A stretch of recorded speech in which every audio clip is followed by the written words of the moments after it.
Some of the problems I have with the McLean video involve feeling a sense of distrust at his ability to recognize and accurately identify legitimate DID systems as opposed to imitative ones, which I know nothing about. I don't know what the statistics are of how many people have imitative fictitious DID.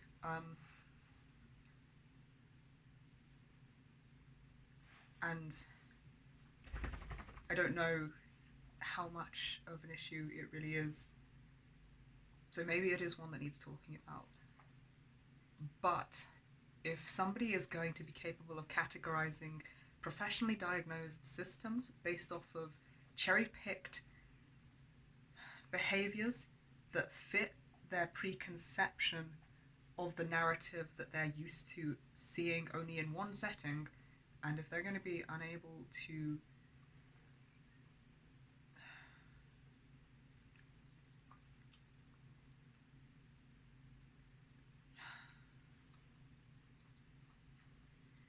see anything outside of that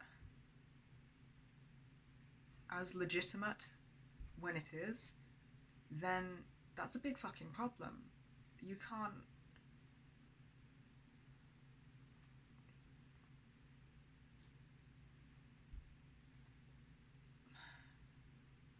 You can't really have a conversation about imitative DID versus real if you're going to misclassify cases and accuse legitimate systems of faking, which it's a very nuanced and delicate topic because it involves massive amounts of trauma and a lot of damage could be done by making that mistake. And I feel like his definitions are so black and white and so biased just from his own experiences that I don't have faith in him correctly identifying behaviors or actions and assigning them to the correct category, if it even works like that and it's not just a spectrum of identity. Like, that's like a whole other video of like, you know, what would I need to see to think somebody's faking DID, because I don't think like that. I don't think it's helpful to think like that for me personally. I don't know what someone's experiences are, and I know how much damage could be done by insinuating that a trauma survivor, especially a system of trauma survivors, are not being accurate with the information they're giving us. To misassume their motives, as people probably have done their whole lives, is very serious.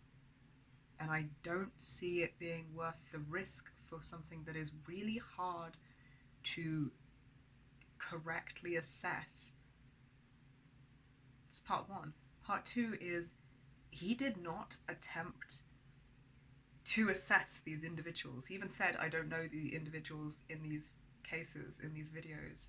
But then he ascribed an incorrect motive to their actions in heavy implications.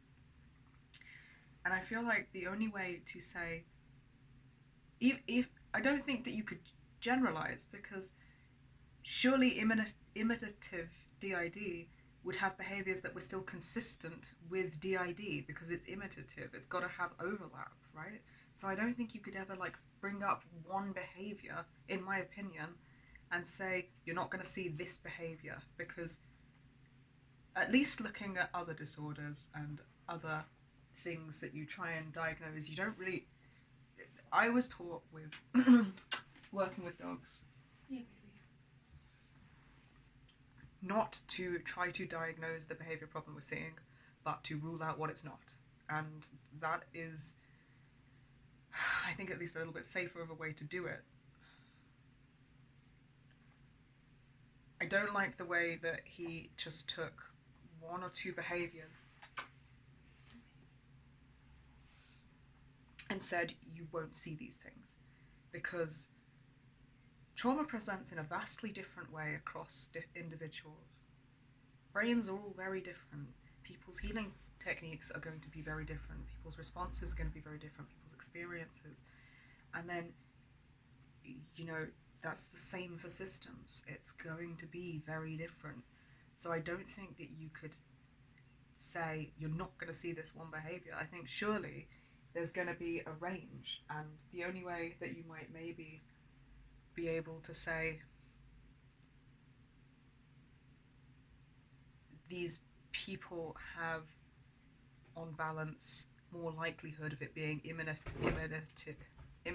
imitation based instead of like actually DID, is to cross-reference with a whole range of their behaviors and say, you know, this entire pattern that we see in various environments that is consistently missing the mark on all these things. Like, I think it would be possible to maybe do that. If there was no sign of trauma present, you could probably see that.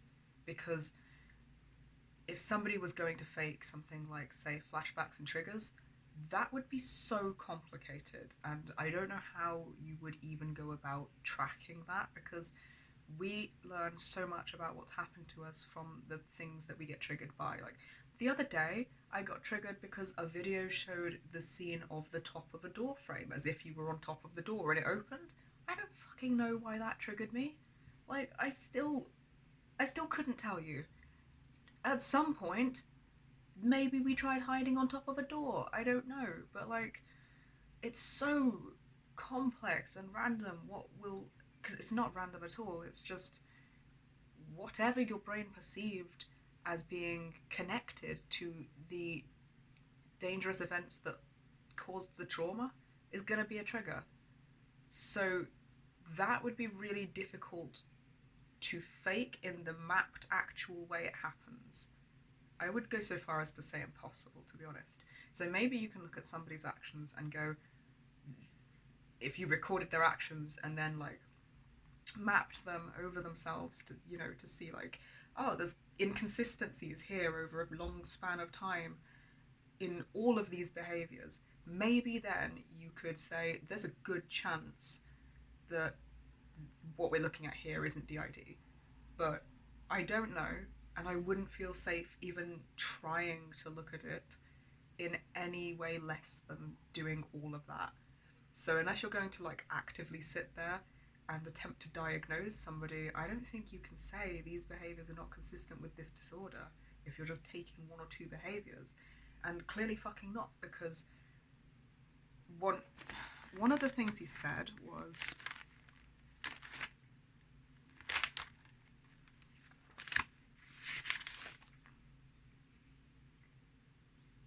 yeah, there's not much fear or conflict about receiving the diagnosis for a system. That is a big assumption of what they're thinking and feeling based off of a 2-minute video clip, which has not even started to look at the rest of the video clips just even accessible to him on this system's channel. It's also assuming that you can see fear and conflict in a video presented online that you don't know how many takes there were, and you don't know how their defenses function. You could be entirely emotionally dissociated, and then would you say there's no hint of conflict or fear? It makes me feel doubtful of his level of education about the way these disorders work.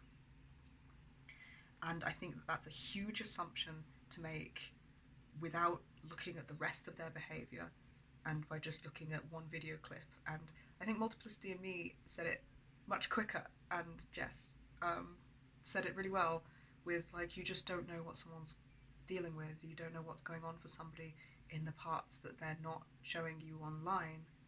And I feel like I would expect a professional who chooses to work in this field to know better than to make such a huge claim off of something that is not even nearly all the details, and he didn't even go so far as to look at all the details that were available to him that disconfirmed his prior-hold conception of what was happening in that video clip that he chose that supported his beliefs.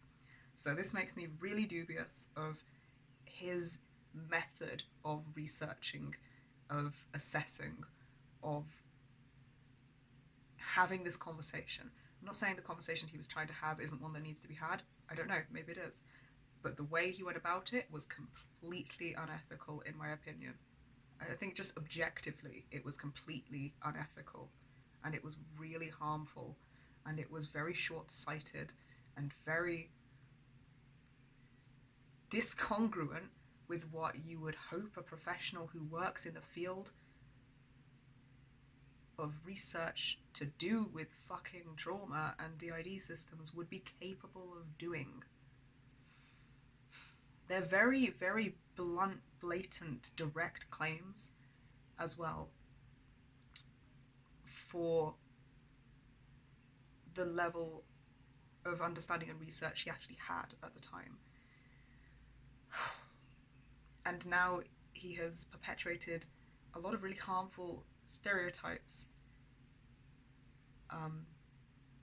The main one that I see as being really harmful, that I see in myself, and I have seen in myself, and I have not been able to, because of aforementioned symptoms I've been experiencing, it's taken me a couple of days to be able to watch these videos' responses. And now that I have, they talk about this, and I'm like, oh yes, this makes sense, I have experienced this too, which actually was quite validating for me and the denial that's been hit off for us. So I appreciated them saying that. But, then that's kind of, horrifying in a different way, because it's actually very anti-healing, the narrative he's perpetuated, and I see the legitimate physical impact that has had and could have and could continue to have. And take a minute, because this is a very